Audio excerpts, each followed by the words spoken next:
हेडलाईन्सचे प्रस्तुत करता आहेत रामबंधू लोणचं. आता प्रत्येक जण जिंकेल.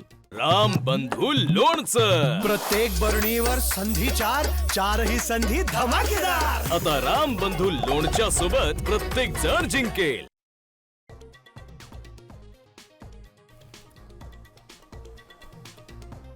सांगलीतील आष्टामध्ये स्ट्रॉंग रूम बाहेर राडा.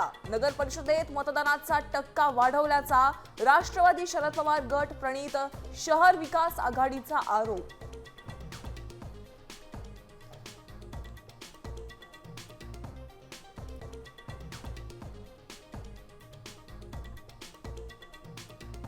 अतिवृष्टीचा अहवाल महाराष्ट्र सरकारनं पाठवला. अहवालावरील गदारोळानंतर केंद्रीय कृषी मंत्र्यांचा घुमजाव.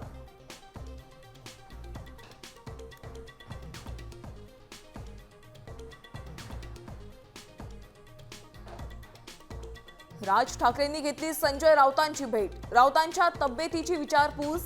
तर काल लग्न समारंभात मुख्यमंत्री फडणवीस आणि संजय राऊतांमध्ये ही चर्चा. चर्चेत आशिष शेलार यांची देखील उपस्थिती.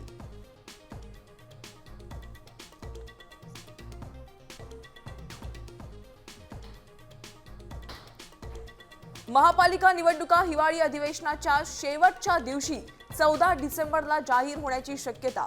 तर झेडपी निवडणुका 2 टप्प्यात होणार, सूत्रांची माहिती.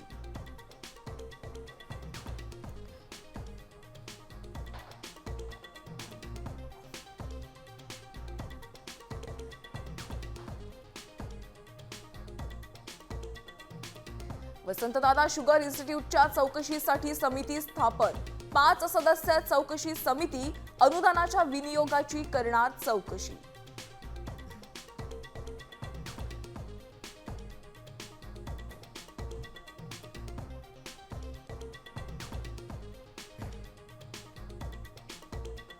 राज्य विधिमंडळाचं 8 ते 14 डिसेंबर दरम्यान अधिवेशन. विरोधकांना सामोरं जाण्याचं धाडस नसल्यामुळे एकच आठवडा अधिवेशन. भास्कर जाधवांचं टीकास्त्र.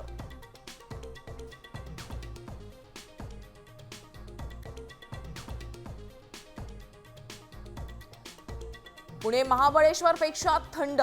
पुण्याचं तापमान 9 अंशांवर. तर पश्चिम महाराष्ट्रात धोक्याचा इशारा. हवामान खात्याचा अलर्ट.